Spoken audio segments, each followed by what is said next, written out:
In today's video, I'm going to walk you through my M4 Mac Mini home office setup.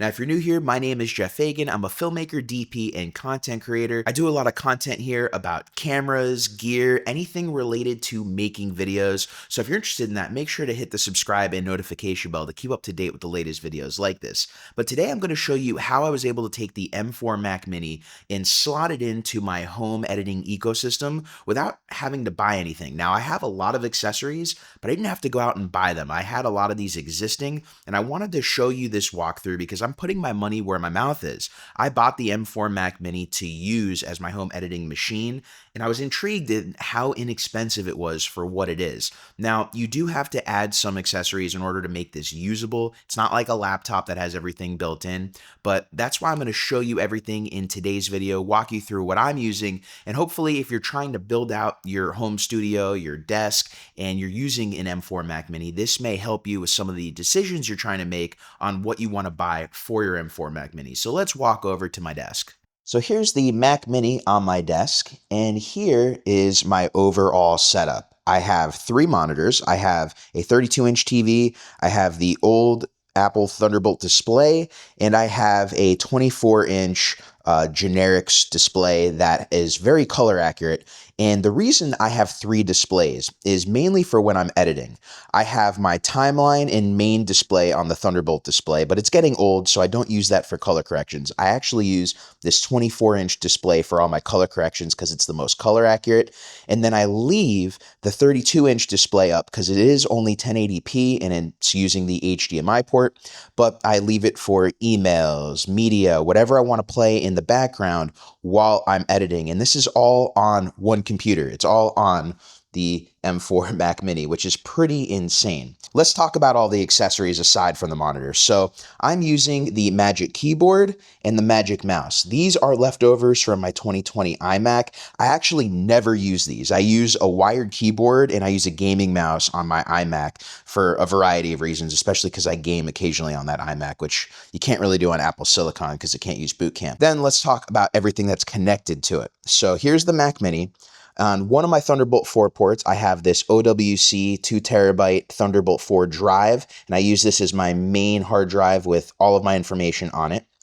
Then I actually have my 2 monitors and this SABRENT Enclosure, which is a Thunderbolt 3 drive, hooked up to this OWC Thunderbolt hub. So this hub is actually only taking one of my Thunderbolt 4s on the Mac Mini.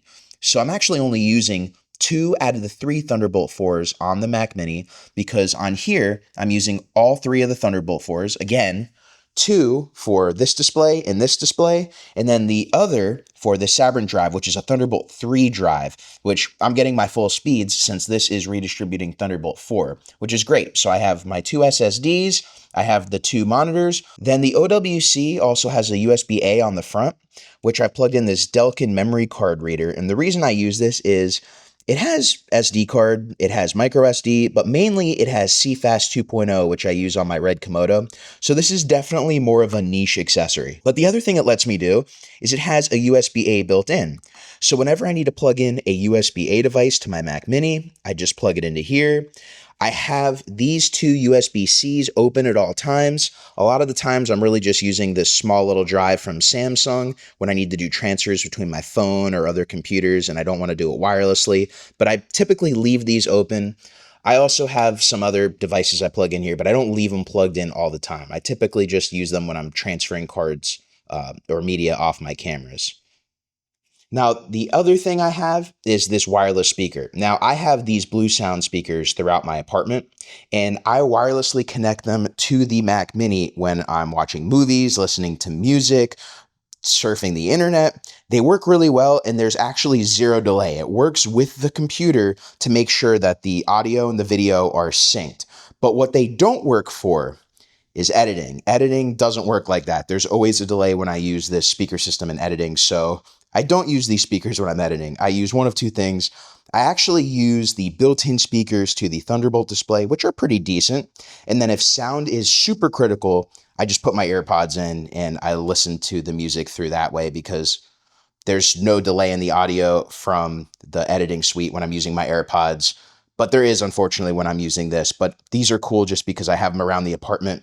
I kind of have it in surround sound, but I don't have to have it on a loud volume because I'm living in this apartment, and at a loud volume, it'll just create issues for everybody. Everything in today's video I had before I got the M4 Mac Mini. I bought a lot of it actually for my M1 MacBook Air because that only had 2 Thunderbolt 3 ports. And like I said, already had the Magic Keyboard, had the Magic Mouse, had the hard drives already. But I wanted to show you and put my money where my mouth is and tell you how I'm using this M4 Mac Mini as my main editing computer, because I think a lot of the people doing content on this are really just doing content on it. They're not actually using it as their main computer.